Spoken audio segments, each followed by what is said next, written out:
આપણા બધા આગેવાનોએ વાત કરી, હું છેલ્લા 1.5 મહિનાથી આખા જિલ્લાની અંદર ફરું અને આ ચૂંટણી મારે લડવાની પણ નથી. એનું કારણ કે હું પોતે તો હાલ ધારાસભ્ય છું, હજી મારી મુદત 2027 પૂરી થાય, પણ આ ચૂંટણી મારે શા માટે લડવું પડ્યું? આખા જિલ્લાની કોંગ્રેસ બધા આગેવાનોએ એક જ વાત કરી કે બેન 3.5 લાખ જેટલા વોટ બનાસકાંઠામાં ઠાકોર સમાજના છે.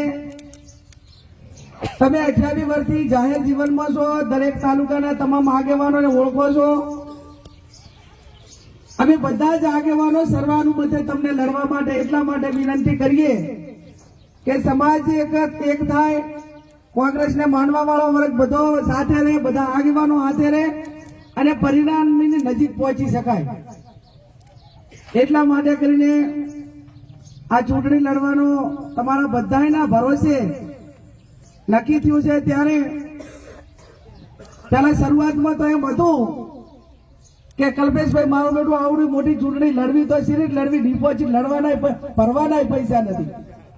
હજુ તો હમણાં 12 મહિના પહેલા જ વિધાનસભાની ચૂંટણી લડ્યા અને આખો દાડો મને વિધાનસભા વાળાને તો એમ કહીએ ને કે મારું બેન મામેરું ભરજો, તો એ તો કે હવે થાય છે. અમે તો ઉપરા ઉપર 4 વખત મામેરું ભરવું જેટલું પણ લાગણી, પ્રેમ, સ્નેહ. આ પહેલી ચૂંટણી એવી છે કે આખા જિલ્લાની અંદર મંડપે લોકો બાંધે, વ્યવસ્થાઓ જાતે થાય, તમામ પ્રકારની સગવડો લોકો કરે. અને આ 1.5 મહિનાથી હું પ્રચારમાં ફરું છું, હજી મારી ગાડીનું ડીઝલના પૈસા પણ બધા લોકો આપે છે. આ કલ્પેશભાઈ બધા બીવડાવતા હતા કે બેન શું થાય એમ, પણ હવે બધા રાજી કે બેન હવે વાંધો નહીં. એમ ચૂંટણી પૈસાથી જીતાતી હોય અને પૈસા લોકશાહી ખરીદાતી હોય તો ગૌતમ અદાણી, મુકેશ અંબાણી આ બધા ઉદ્યોગપતિ ભેગા થઈ અને 542 સીટો દિલ્હીમાં બેઠા બેઠા ખરીદી લે કે ના ખરીદી લે? ખરીદી લે. લોકશાહી પૈસાથી ખરીદાતી હોય તો, અને તો પૈસાથી ચૂંટણી જીતાતી હોય તો આપણા ભૂતકાળમાં આપણે અનેક ચૂંટણીઓ જોઈ, 2017ની જોઈ, 22ની જોઈ. જ્યારે એક બાજુ ધનશક્તિ હોય, એક બાજુ જનશક્તિ હોય. જેની સાથે જનશક્તિ હોય એને કોઈ ધનશક્તિની જરૂર પડતી નથી. અને જ્યારે લોકોનો પ્રેમ સ્નેહ હોય ને ત્યારે આટલા 2-2, 3-3 કલાક લોકો બેહે. જ્યાં લાગણી ના હોય ને ત્યાં પકડી લાવો તો એમ કે હવે મને અત્યારે વેલા નથી, દવાખાને દાવાનું છે, ખેતરે દાવાનું છે, 18 બહાના હોય. પણ જયારે પ્રેમ સ્નેહ ને લાગણી અને ઉમળકો હોય ને ત્યારે બધું કામ પડતું મૂકીને પણ આજ તમે 3-3 કલાક ત્યાં બેઠા છો. અને આપણે ગામડામાં કહેવત છે કે મતદારોને આગેવાનોને પણ એમાં ઉમંગ ક્યારે આવે કે ઘડતું પૂરું કરવામાં મજા આવે, પણ હોય 100% છે ભેગું જ ના થાય એવું હોય એટલે પછી કંટાળો આવે કે આમ ગમે એટલા મતીન તૂટી રહે તો પરિણામ તો આવવાનું જ નથી. અને ઓલા રોતા માળા ચડાવે ને તો બધા ગોળા ગામમાં થાય, એક ગારમાં ના જાય. હરબાર તમે પેલું કરો તો એમાં પરિણામ આવે નહીં. અને એના સૌથી વધારે આ બનાસકાંઠાની ચૂંટણીનો કોઈ મુદ્દો હોય તો એ છે કે આપણા અનેક સહકારી આગેવાનો હતા, ધારાસભ્યો હતા, મંત્રીઓ હતા, પણ આપણે કોઈ આવી હેરાનગતિ નથી. હમણાં તમે જુઓ તો અઠવાડિયા પહેલા એક સનાવિયાનો મન લાગે પ્રધાનભાઈ કહેતા હતા, ભાઈ હેમજીભાઈ, એને મન લાગે 2 વર્ષ પહેલાનો એના ઉપરથી કેસ મન લાગે થયેલો હતો તમારા 2 ઉપર, અને અઠવાડિયા પહેલા ધરપકડ કરી. એટલે એને 2 વર્ષમાં ધરપકડ કરવાનો વારો ના આવ્યો. પણ આ ચૂંટણી કારણે ઠાકોર સમાજને દબાવવા માંગે છે એમ કે તમે જ્ઞાનીબેન ભેગા રહેશો ને તો ગમે એટલા જૂના કેસ હશે એ પકડીને પણ અમે તમને જેલમાં પૂરશું. એનો અર્થ તો આજ થયો ને. એના ઉપર કેસ થયેલો હોય તો 2 વાર ત્યાં ચડાવ્યા જતો, એ કોઈ ના પાડતું તું પોલીસને કાર્યવાહી કરવા માટેની, પણ એક રોપ જમાવવા માંગે છે અને દબાવવા માંગે છે. ત્યારે દબાવવા જયારે આ પોલીસ આ પ્રમાણે કરતી હોય ત્યારે લોકોને પણ મારી વિનંતી છે, હજુ તો કદાચ આ ગુલાબભાઈ ઠાકરસિંહભાઈ નાઈનો વારો કદાચ આવશે, અને હું તો એમ પૂછું કે બધામાંથી મારો વારો લાવો ને એટલે ચૂંટણી તો અમે લોકો જ લડે. તમારે રોજે રોજ એક આગેવાનને ખોટી રીતે હેરાન કરીને આ રીતે કરતા હોય, અને એક લોકશાહીમાં લોકો ચૂંટણી સ્વતંત્ર રીતે લડે છે તો એમને લડવા દેવાનું એક લોકશાહીમાં દરેક નાગરિકનો અધિકાર છે. એ અધિકારને શા માટે તમે એનું ગળું દબાવવા માટેની કોશિશ કરો? ત્યારે મારે વિશેષ નથી કહેવું, હું કોઈ ટીકા ટિપ્પણીમાં પડવા માંગતી નથી, પણ એટલું ચોક્કસ કહીશ કે આજે તમે જે ભરોસા હાથે મને ટેકો આપ્યો છે તન મન ને ધનથી, એ રાજકારણમાં બે ત્રણ વસ્તુ એ મતદારો વિચારતા હોય છે ને આગેવાનો વિચારતા હોય છે કે ભાઈ આપણે જ્ઞાનીબેનને વોટ આપવું છે તો ભલે આપણે આપવું છે, પણ એમનો ભૂતકાળ કેવો છે, એનો ઇતિહાસ કેવો છે, એ વર્તમાન સમયમાં જ્ઞાનીબેનનો વ્યવહાર, કોંગ્રેસ પાર્ટીનો વ્યવહાર એ લોકો જોડે કેવો છે, અને ભવિષ્યમાં આપણે આમને નેતા બનાવી મૂકશું, ચૂંટીને મૂકશું તો 5-25 જણા કોઈ અડધી રાતે કાળા ગમે એવા નાના મોટા કામ માટે થાય તો એ ખાલી હાથે પાછા નહીં આવે. આવા ભરોસા હાથે વોટ આપવાની. પેલા ઉમેદવારોની બધા સામેના વોટ માગે અને એ ભાષણમાં કે આપણે દેશના વડાપ્રધાનને અનેક વખત નામ લઈને એમ કે આપણે મોદી સાહેબને વોટ આપો, એટલા માટે અમે તમારી પાસે વિકાસના કામો માટે વોટ માંગવા આવ્યા છીએ, અને આવી મોદી સાહેબના નામે વાતો બધી થાય.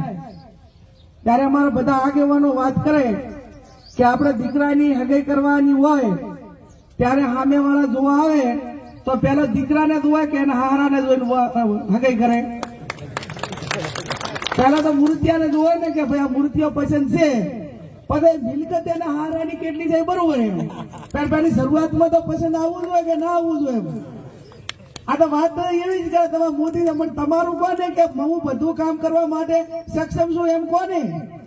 વાતી છે, હું તમને ખાતરી આપું છું કે તમારે કોઈને વચ્ચે રાખવાની જરૂર નથી. અડધી રાતે ભાભરા દરવાજા ખખડાવશું, પાડોમાં બેઠી છું, 28 વર્ષનો અનુભવ છે, હજી આજ સુધી કોઈ ઠાલા હાથે કામ માટે આવ્યું હોય પાછું ગયું હોય એવો એક પણ રેકોર્ડ હજી 28 વર્ષમાં બન્યો નથી, અને નથી બન્યો ત્યારે પૂરા ભરોસા સાથે આપ સૌને હું ખાતરી આપું, તમારું નાનું મોટું ટાપું કરીશ. આ ચૂંટણી ઐતિહાસિક ચૂંટણી છે.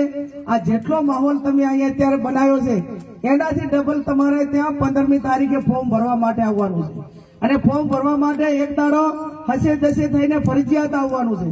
ફરજિયાત એટલા માટે આવવાનું છે કે આપણે મોટી લીડથી જીતવાનું છે ને, લાંબા મોટા હાથ તરફ મોટી લીડથી જીતવાનું હોય તો બધા આજ એક દાડો તડકો ખમ્યો એવો ને એવો 15 તારીખે એક દાડો તડકો ખમશો ને, અને ખમવાનો એટલા માટે છે કે તમે બધા ફોર્મ ભરવા આવો અને પાલનપુરની બજારમાં 1 લાખ લોકો ભેગા થાય અને મીડિયા વાળા નોંધલ્યા કલ્પેશને બધા ડ્રોન થી કે આ તો પાલનપુર આખું હિલોલે થયું છે, અને હિલોલે થયું હોય ત્યારે બધા ઓલા 10,000 વોટ છે ને દરેક વિધાનસભામાં ભીતરી ઉપર ચડીને બેઠા હોય કે આ વધારે જોર છે ને કાલે તમારે ખબર છે ને કે ચૂંટણી આડા પંચાયતની ગમે 2 દાડા હોય ને એટલે વાતાવરણ આખો પલટો લાવે, અને પલટો સિરીજ લાવે કે હવે આ બધા જીતે એમ જ છે તો ઓલા ડગુ મગુ હોય ને એના કે હડો ભાઈ આપણે હવે જીતે તો જીતમાં હાલો, એક વિધાનસભામાં 10,000 આવા હોય તો તમે આ બધા એક દાડો ફોર્મ ભરાવા આવો તો 7 વિધાનસભાઓ છે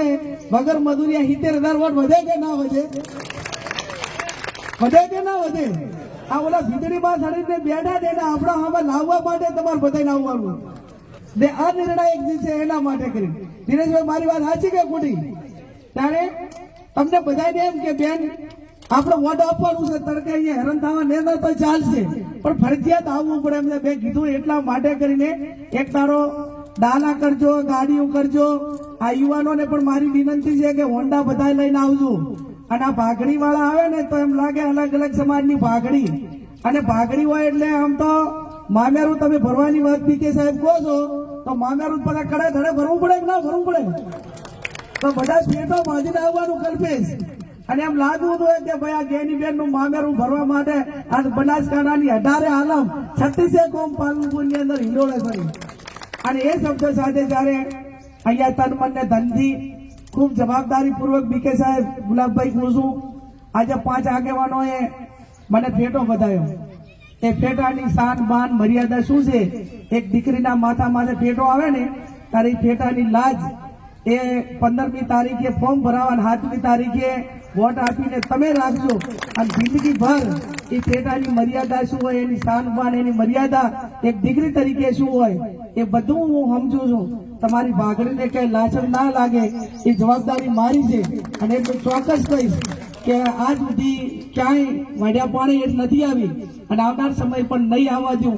અને એક આખા સમાજને, આખા તમામ લોકોને જે મારા ઉપર મતદાન કરવા વાળાને લાગે એક મહિલા તરીકે આપણે એને આગેવાન બનાવી છે ને, તો આવનાર સમયમાં મહિલા, તમામ સમાજની મહિલાઓ એક મારા માટે ગૌરવ લે કે નાના ગેની બેનનો અમને ગૌરવ છે.